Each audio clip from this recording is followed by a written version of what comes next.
గన్నవరం విమానాశ్రయంలో కేంద్ర హోంమంత్రి రాజ్నాథ్ సింగ్ను కలిసిన తెలుగుదేశం పార్టీ ఎంపీలు, మంత్రులు చంద్రబాబు రాసిన 2 లేఖలను అందజేశారు.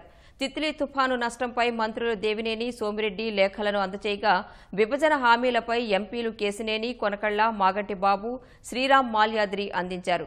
తిత్లీ తుఫాను వల్ల ఇప్పటికే సుమారు 3,400 కోట్లు నష్టం వాటిల్లినట్లు లేఖలో వెల్లడించారు.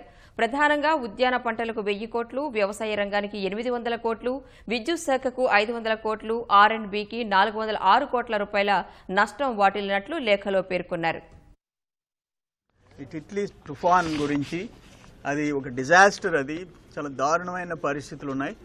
ఇప్పటికే రాష్ట్ర ప్రభుత్వం 500 కోట్లు ఖర్చు పెట్టింది. రైతాంగం బాగా దెబ్బతిన్నది, మత్స్యకారులు దెబ్బతిన్నారని చెప్పి 1,65,134 హెక్టర్లు అగ్రికల్చర్ వ్యవసాయం దెబ్బతిన్నది. 36,524 హెక్టర్ల హార్టికల్చర్ దెబ్బతిన్నాయి. 30,000 ఎలక్ట్రికల్ పోల్స్ డ్యామేజ్ అయినాయి. తప్పకుండా పరిశీలిస్తామని చెప్పారు. ఇప్పుడు పార్లమెంట్ సభ్యులైతే విభజన చట్టంలోని అంశాల గురించి వాళ్ళు సపరేట్గా రిప్రజెంటేషన్ ఇచ్చారు.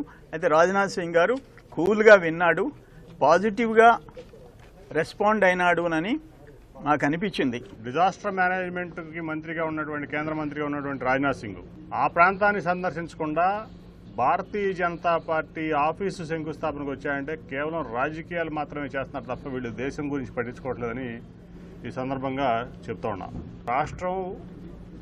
రాష్ట్రంలో ఒక ప్రాంతంలో ప్రజలు నిండా మునిగిపోయి చావుబతుకుల మధ్య ఉంటే కనీసం చేమకుట్టినట్టయినా వీళ్ళకలేదు. కేవలం ఈ దేశాన్ని రాజకీయం కోసం, రాజకీయ గెలుపు కోసం మాత్రమే ప్రాంతాలుగా, మతాలుగా, వర్గాలుగా, కులాలుగా విభజించి ఓట్లు వేయించుకునే ప్రయత్నం తప్ప మరొకటి లేదు.